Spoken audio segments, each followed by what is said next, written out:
My mom demanded I cancel my wedding for my sister's feelings, so I uninvited them both and took control of my life without looking back. I'm Emily, 30 years old, female, and my fiancé, Ryan, 31, proposed to me last March. We've been together for 6 years. He's my best friend, my partner, and honestly the most supportive person I know. When he got down on one knee, it felt like everything finally fell into place. But as soon as I shared the news, my mom and half-sister, Cassie, 24, decided to turn my engagement and wedding into their personal battlefield. My mom married my stepdad, Tom, when I was 5. Cassie is their daughter. Although we grew up under the same roof, we've always been more like acquaintances who tolerate each other than real sisters. The thing is, Cassie's always had this strange competitive streak toward me. It started when we were kids. She would throw tantrums if I got a better grade or if a relative complimented me. As we got older, the stakes only grew. I earned a college scholarship, but Cassie didn't attend college at all. I've been with Ryan for years while she jumped from one messy relationship to another. Now that I'm engaged, she acts like my happiness is some personal attack against her. Anyway, Ryan proposed last March during a quiet weekend at home, and we chose a January wedding. We wanted something small and intimate, a cozy ceremony with about 70 guests. It felt perfect for us. I was thrilled to start planning and thought my family would be too. Boy, was I wrong. When I called my mom to tell her, her first response wasn't excitement.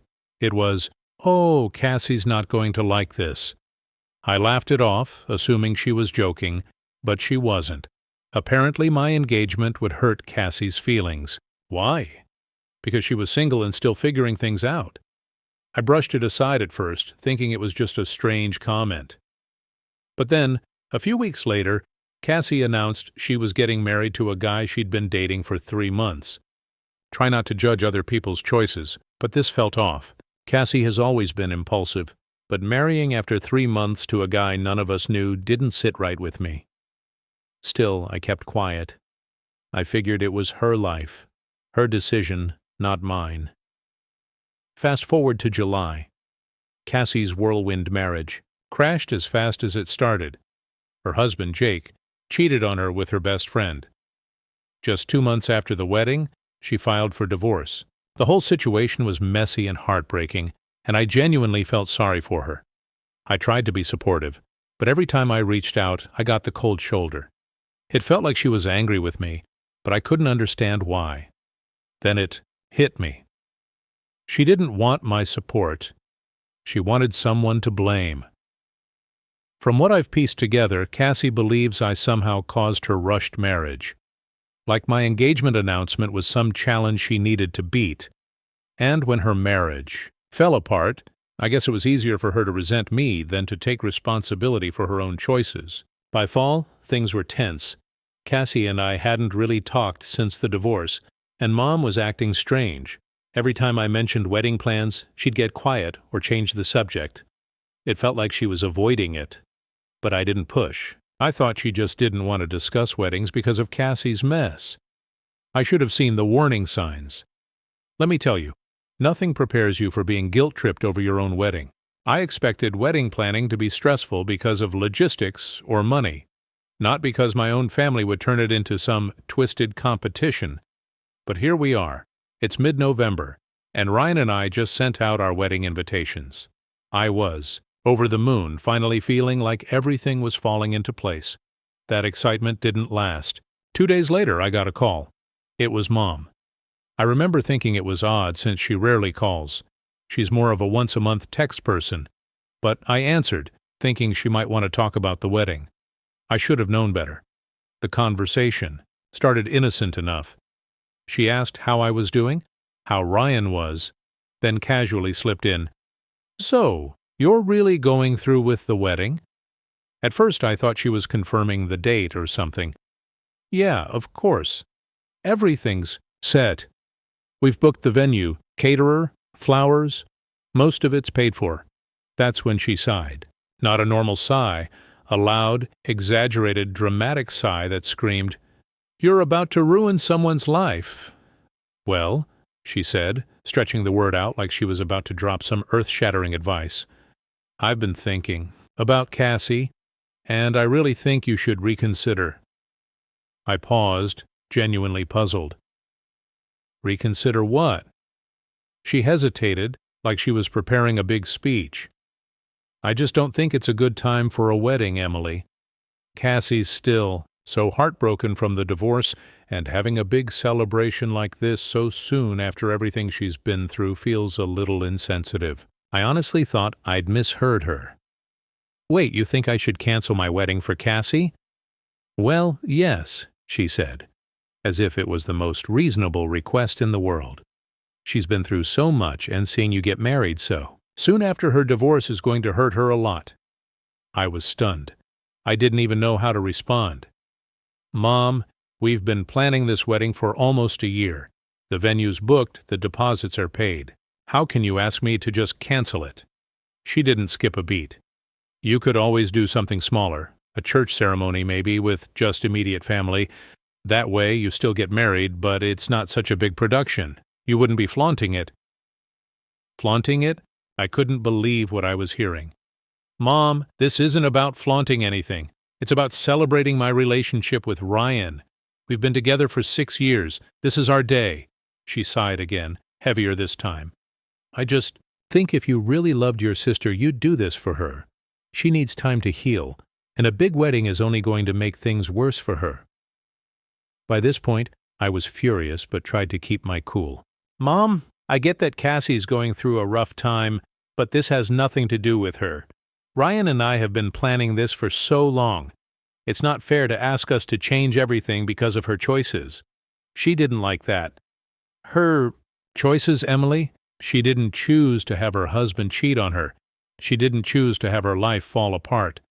Yeah, but she did choose to marry a guy she barely knew after 3 months. That was the wrong thing to say." Mom completely lost it, accusing me of being cruel and selfish, of not understanding what Cassie's been through. She even threw in the classic, "I thought I raised you better than this." At that point, I couldn't take it anymore. "Mom, I'm not canceling my wedding. End of discussion." I hung up, shaking with anger. I immediately called Ryan and told him everything. He was just as baffled as I was. "Who asks their own daughter to cancel her wedding for someone else's divorce?" he said. I wish I could say that was the end of it, but of course it wasn't. Over the next few weeks, Mom doubled down on her campaign to guilt me into canceling or scaling back the wedding. She'd call every few days with some version of the same argument. "Cassie's heartbroken. You're being insensitive. A small wedding would mean so much to the family." At one point, she even tried to rope Ryan into it. She called him directly, saying, "You're such a thoughtful person, Ryan. I know you'll understand why this is important for Cassie." Luckily, he shut that down immediately, telling her we were sticking to our original plans. But then, Cassie got involved. She started texting me with passive-aggressive comments like, "Must be nice to have everything go perfectly for you," and "Don't you think it's a little soon for such a big celebration?" She even brought up the date, saying, "January feels like such a weird time for a wedding. Are you sure you didn't pick it to rub it in my face?" Rub it in her face? I couldn't believe the nerve. At first, I tried to ignore her, but she kept escalating. She started calling me, leaving long, guilt-tripping voicemails about how hard it was for her to even think about weddings and how my insensitivity was making her healing so much harder. The worst part was how Mom and Cassie seemed to feed off each other.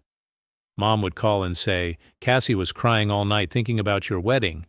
Then Cassie would text me the next day, "Mom's so upset about how you're handling this." It was exhausting. I was at my breaking point. I couldn't believe how far they were willing to go to make my wedding about them. I knew I had to draw a line, but wasn't sure how yet. This was the moment I realized just how toxic their behavior was. This wasn't about Cassie's divorce or her feelings. It was about control. They wanted me to put my life on hold to cater to their insecurities, and I was done letting them dictate my happiness. By December, things had officially spiraled out of control. Cassie was no longer content to sulk in private or send passive-aggressive texts. She was on a mission to drag my name through the mud with anyone who'd listen. Honestly, I was getting whiplash trying to keep up with all her antics. It started small. I heard from my cousin Megan, bless her for being the family informant, that Cassie had been calling relatives warning them about me. According to Cassie, I was flaunting my wedding in her face to humiliate her. She even claimed I'd deliberately chosen January, knowing it would be too soon after her divorce for her to emotionally handle. I couldn't wrap my head around the logic. My engagement had been set months before she even got married, let alone divorced. How was I supposed to predict her life would fall apart when I was sending out save the dates? But logic doesn't seem to matter much when someone's determined to play the victim. Her stories grew more dramatic with each retelling. Megan told me Cassie was saying things like, "Emily always thinks she's better than me. She's just rubbing her perfect little life in my face because she knows I'm struggling." The worst part? Some family members actually bought into her narrative. My mom, of course, was her biggest cheerleader. She started calling me almost daily to ask if I'd reconsidered canceling or scaling back the wedding. "Cassie's still so fragile," she'd say. "She cried all night after seeing your wedding invitations. You really don't need a big event. Can't you just do something simple?" I stood my ground every time, but it was exhausting. The real breaking point came at a family gathering on Christmas. Ryan and I had been invited to dinner at my aunt's house, and I thought it would be a nice way to decompress after all the wedding stress. Of course, Cassie and Mom were there too, which should have been my first red flag. Things were tense from the start. Cassie barely acknowledged me, but every time I mentioned the wedding she'd huff or roll her eyes. At one point I was chatting with my aunt about flowers, and Cassie loudly muttered, "Must be nice to waste so much money on a party when some people can barely pick up the pieces of their lives." I ignored her, but it was obvious she wanted a reaction. Eventually the conversation shifted and I started to relax a bit. That is, until Cassie suddenly burst into tears in the middle of the living room. She was sobbing, shaking her head and muttering, "I can't believe how cruel people can be." Everyone froze. My aunt rushed over to comfort her, asking what was wrong. That's when Cassie launched into her performance. "It's just so hard," she said through her tears. "I've been through so much this year, and now I have to sit here and listen to Em talk about her perfect wedding like nothing else matters. She knows how much pain I'm in, but she doesn't care." My mom chimed in immediately, rubbing Cassie's back like she was the victim of some terrible injustice. "She's right, Emily. You need to be more considerate. You have no idea how hard this has been for her." That's when I lost it. I'd been holding my tongue for weeks, but I couldn't take it anymore. "This wedding has nothing to do with Cassie," I said, trying to stay calm. "Ryan and I have been planning this for a year. If she's upset, that's not my fault. Maybe she should take some responsibility for rushing into a bad marriage instead of blaming me for her problems." The room went dead silent. My aunt looked like she wanted to disappear into the couch, and Cassie's tears immediately turned to rage. "How dare you?" she snapped. "You don't know what it's like to have your life fall apart. You've had everything handed to you. Your scholarship, your boyfriend, your perfect little life. You've never had to struggle for anything." I stood up, shaking with anger. "You're right, Cassie. I don't know what it's like to have my life fall apart. But that's because I don't make impulsive decisions just to compete with other people. Maybe if you spent less time being bitter and more time working on yourself, you wouldn't be in this situation." At that point, Ryan grabbed my hand and said, "We're leaving." I didn't argue. On the drive home, I kept replaying the conversation in my head, second-guessing whether I'd been too harsh. But the more I thought about it, the more I realized I had every right to stand up for myself. Cassie had been pushing me for weeks, and I was done letting her turn my wedding into her pity party. What really stuck with me, though, was how Mom jumped to Cassie's defense without hesitation. Not once did she try to understand my side, or even acknowledge how much stress this whole situation was causing me. It felt like she had chosen her favorite, and it wasn't me. The next day I got a text from Mom. "You owe your sister an apology for what you said last night. She's been through so much, and you were unnecessarily cruel." I didn't reply. I was done apologizing for things that weren't my fault. By this point, it was clear Cassie wasn't going to back down, and Mom wasn't going to stop enabling her. I didn't know what their next move would be, but I knew I had to prepare for the worst. Hi again. Thank you so much for all your comments and support on my last post. Your advice really helped me. After the disaster at the family dinner, I knew I had to draw a firm line. Cassie and my mom weren't just being unreasonable. They were actively trying to sabotage my happiness. Ignoring it wasn't working, and every attempt to defend myself just seemed to fuel their drama. I realized the only way forward was to completely shut them out of the wedding. That decision wasn't easy, but it was necessary. 2 days after the dinner, I sat down with Ryan and laid everything out. I think I need to uninvite them, I said, feeling a lump in my throat. They're just going to make things worse. If they're there. Ryan nodded immediately. I've been thinking the same thing. It sucks, but this is your day, our day, and you deserve to enjoy it without worrying about their next move. Hearing his support made me feel a bit better, but the thought of cutting off my mom and sister from my wedding was daunting. It wasn't just about them. It was about the ripple effect it might have on the rest of the family. Still, I knew I couldn't let their toxic behavior overshadow everything Ryan and I had worked so hard to plan. So I drafted an email. I kept it short and factual. I explained that their actions over the past few months, spreading rumors, guilt-tripping me, and creating unnecessary drama, made it clear they weren't supportive of my wedding. I told them their behavior had caused me significant stress, and for my own peace of mind, I decided to uninvite them. I hit send and immediately felt like a weight had lifted off my shoulders. Within hours, the responses started coming in. Mom was the first to reply, and let me tell you, it was a doozy. She called me cold-hearted and accused me of tearing the family apart. Her email was full of dramatic phrases like, "I never thought my own daughter would betray me like this," and "You've chosen a man over your own blood." She even added a line about how Dad would be disappointed if he were still alive. Classic guilt trip tactics. I didn't reply. Next came Cassie.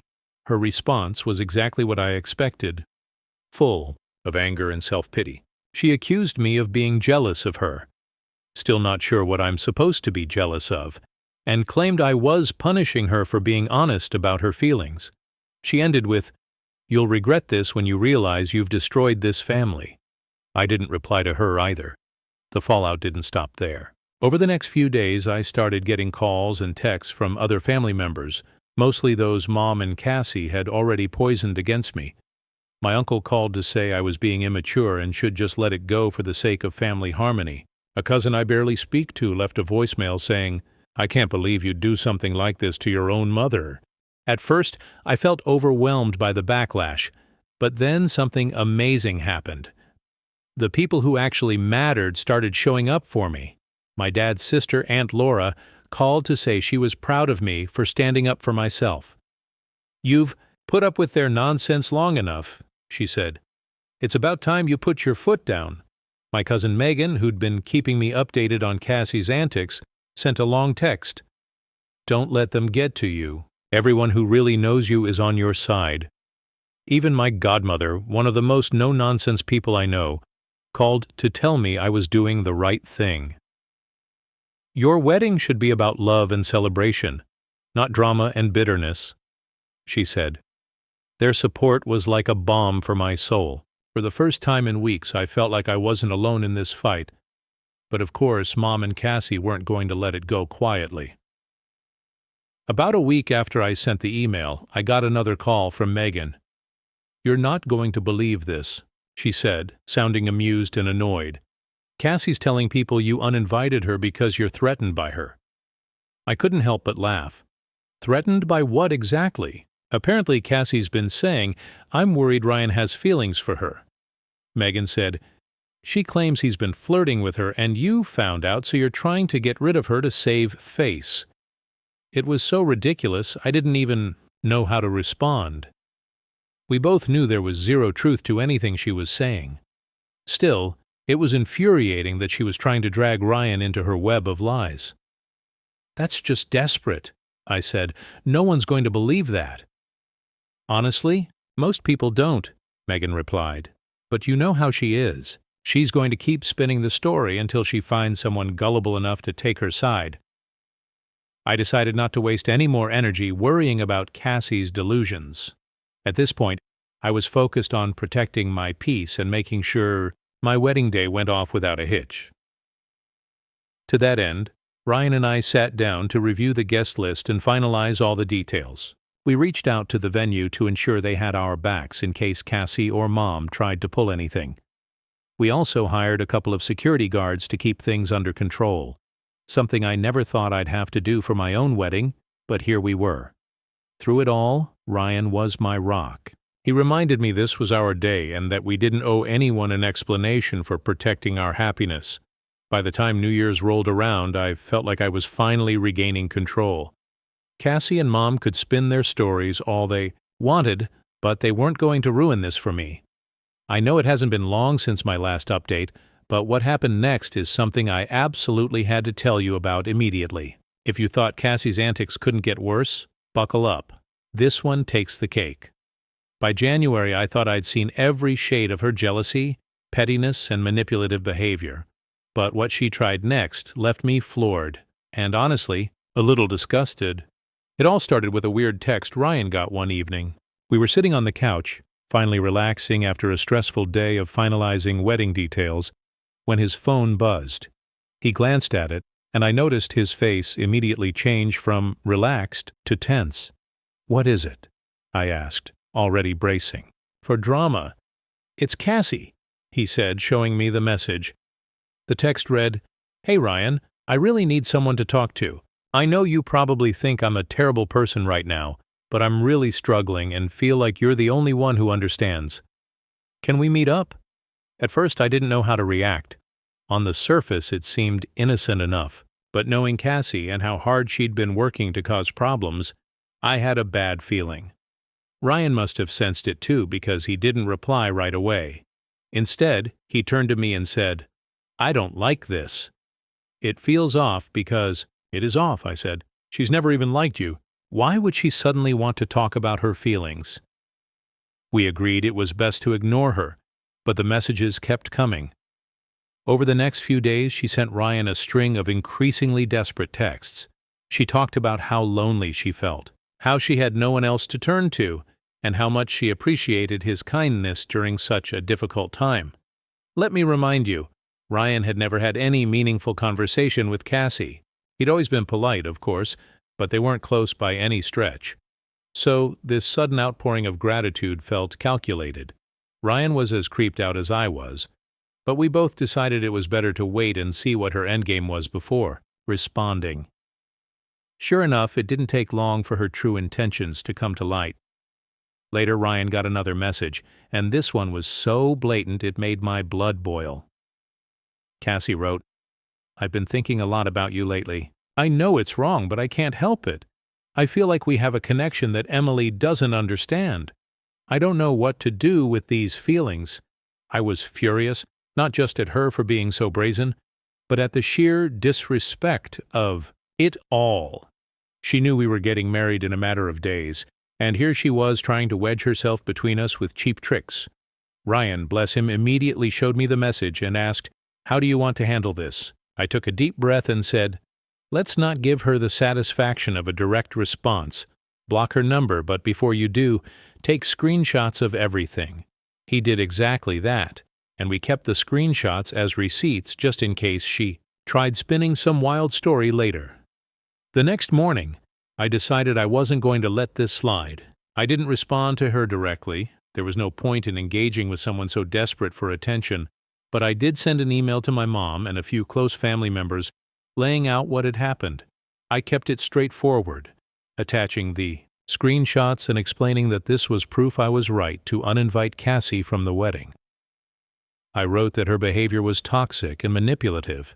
I'd done everything I could to keep the peace, but this crossed a line, and I hope they now understood why I excluded her. The responses were mixed. Predictably, Mom came to Cassie's defense. She claimed I must have misunderstood Cassie's intentions and was blowing things out of proportion. Mom even had the nerve to suggest Ryan might have misread the messages. "I can't believe you'd accuse your own sister of something so horrible," she wrote.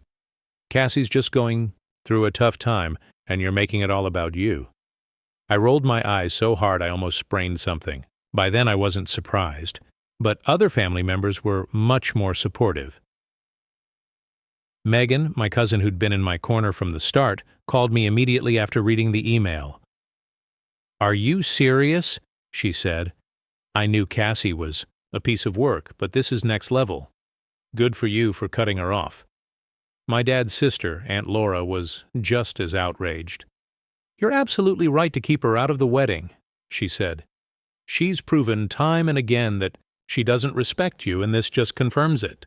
Their support meant the world to me, but I'd be lying if I said it completely erased the hurt. Cassie's stunt wasn't just disrespectful.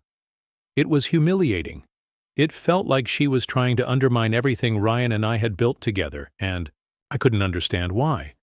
Was it jealousy, spite, some twisted need for attention? Maybe all of the above. Whatever her reasons, one thing was clear: she wasn't going to win. With just a few days left until the wedding, I promised myself I wouldn't let Cassie or Mom ruin this for me. I also doubled down on security for the big day. I reached out to the venue, letting them know about the situation, and that Cassie and Mom were explicitly uninvited. I even hired an extra security guard in case they decided to show up anyway. It felt a little extreme, but after everything they'd pulled, I wasn't taking any chances. I felt more prepared than ever to face whatever nonsense they might throw my way. Cassie's dirty tricks shook me, but they didn't break me. If anything, they made me more determined to stand my ground and protect my peace. Hey again. Let's hope this is the last time you hear about my family drama. I thought I'd prepared for every possible scenario leading up to my wedding, but nothing quite prepares you for the moment your own family tries to sabotage the happiest day of your life. The morning of the wedding started beautifully. The venue looked magical with all the flowers and decorations we'd picked out over the past year. The weather was perfect for our ceremony, and my bridesmaids kept me laughing and relaxed while we got ready. Ryan and I had agreed to do a first look before the ceremony. Once I was dressed, I stepped outside to meet him in the garden. The moment I saw him standing there, as nervous and excited as I felt, all the stress and drama melted away. This was the moment I'd been waiting for, and nothing else mattered. Or so I thought. About 30 minutes before the ceremony was set to begin, I was back in the bridal suite doing some last-minute touch-ups when my maid of honor, Amanda, came rushing in. She looked flustered, which immediately set off alarm bells. "You're not going to believe this," she said. "Cassie and your mom are here." My stomach dropped. "What? How? I thought security was handling it. They're trying to get in," Amanda said. "Security stopped them at the gate, but they're causing a huge scene." Of course they were. I took a deep breath, trying to steady myself. "What are they saying?" Amanda hesitated, which told me it wasn't good. "Your mom's crying and saying she just wants to see her daughter get married."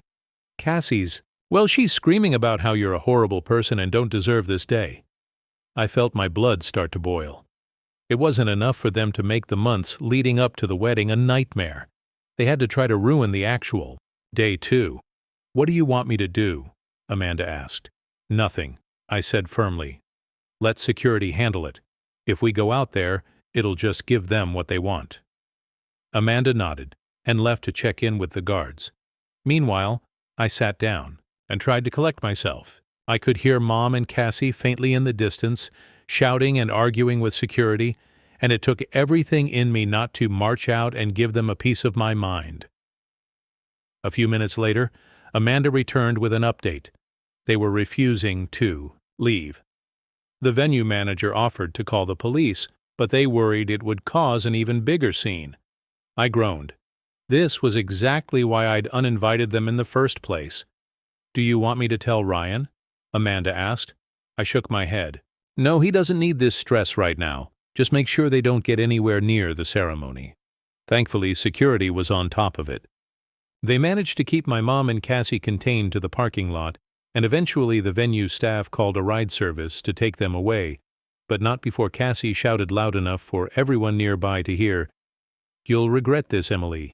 You'll regret cutting out your own family." Once they were gone, I took a deep breath and told myself to let it go. They were out of sight now, and I wasn't going to let them steal my joy. The ceremony itself was everything I dreamed of and more. Standing up there with Ryan, surrounded by our closest friends and family, the supportive ones at least, I felt an overwhelming sense of love and gratitude. This was what mattered. Not the drama, not the bitterness, just this moment with the people who truly cared about us. After the ceremony, during the cocktail hour, I started hearing bits and pieces about what had gone down with Mom and Cassie. Apparently, they'd been shouting accusations at the security guards, saying I was brainwashed by Ryan and that the family would never forgive me for excluding them. A few guests even overheard them from the parking lot, which was embarrassing, but most people just rolled their eyes and brushed it off. My dad's sister, Aunt Laura, came up to me during dinner and said, "I'm so proud of you for standing your ground. They showed their true colors today, and everyone sees it now." That was a common sentiment throughout the night. Cousins, friends, even some of Mom's old friends, pulled me aside to tell me they were on my side. It felt like a collective reckoning. People finally realized how toxic Mom and Cassie had been, and they weren't having it. The rest of the evening was a blur of laughter, dancing, and pure joy. Ryan and I shared our first dance under twinkling lights. My maid of honor gave a hilarious and heartfelt toast. My dad's best friend, practically an uncle to me, brought the house down with a story about catching Ryan sneaking out of a family barbecue with a plate of ribs. By the time the night ended, I felt lighter than I had in months. Cassie and Mom hadn't won. Their attempts to ruin the day had only highlighted how much love and support Ryan and I had from the people who truly mattered. When I got back to the hotel that night, I checked my phone and saw a dozen missed calls and texts. From Mom, I didn't bother reading them. I was done letting her or Cassie take up space in my life. Cutting them out completely was one of the hardest decisions I've ever had to make. But standing there with Ryan, surrounded by people who genuinely cared about us, I knew it was the right one. Thanks again for sharing your thoughts with me throughout this mess. I really do appreciate it. I'll let you know if there's any after-wedding drama. Let's hope not. I'm so done. LOL. Talk to you for update 4. Hey Reddit, you won't believe what happened about a week after the wedding. I got a call from my cousin Megan, who as usual was first to deliver the family gossip. "You're not going to believe what just happened," she said, sounding way more excited than concerned. I sighed. "What now?" "Cassie and your mom had a huge fight," Megan said. "Like epic-level fight. And get this, your mom kicked her out of the house. I almost dropped my phone." "Wait, what? What happened?" Megan was more than happy to fill me in. Apparently, after the wedding, Cassie had been sulking around Mom's house, stewing over the fact that her grand plan to ruin my day had failed. According to Megan, she was blaming everyone. Me, Ryan, the security guards, even some random cousin who apparently didn't try hard enough to stop me. The real explosion happened when she turned on Mom. Cassie accused her of not doing enough to stop the wedding. She started screaming about how it was Mom's fault that I'd gone through with it, that Mom should have been more forceful in convincing me to cancel. Mom, who's always coddled Cassie no matter how ridiculous she's been, finally hit her breaking point. Megan said Mom yelled back, telling Cassie she was tired of the drama and that she was an adult who needed to take responsibility for her own life. Cassie didn't take that well. She apparently went on a full-blown rant, accusing Mom of failing her as a parent and choosing me over her. It got so bad that Mom finally told her to pack her things and leave. When Megan told me all this, I couldn't help but laugh. Not because it was funny, but because of the sheer irony. After months of Mom defending Cassie and siding with her, it all came back to bite her. "She really kicked her out?" I asked, still trying to process it. "Yep," Megan said. "Cassie's staying with a friend for now, but I wouldn't be surprised if she comes crawling back in a few weeks." The whole situation felt like karma in action. In the end, their toxicity turned inward, and they ended up taking it out on each other. I wish I could say I felt bad for either of them, but honestly, I didn't. After everything they put me through, it felt like poetic justice. As for me, I'm done with both of them. I've blocked their numbers, muted them on social media, and made it clear to the rest of the family that I'm not interested in hearing about their latest antics. Ryan and I are focusing on starting this new chapter of our lives together.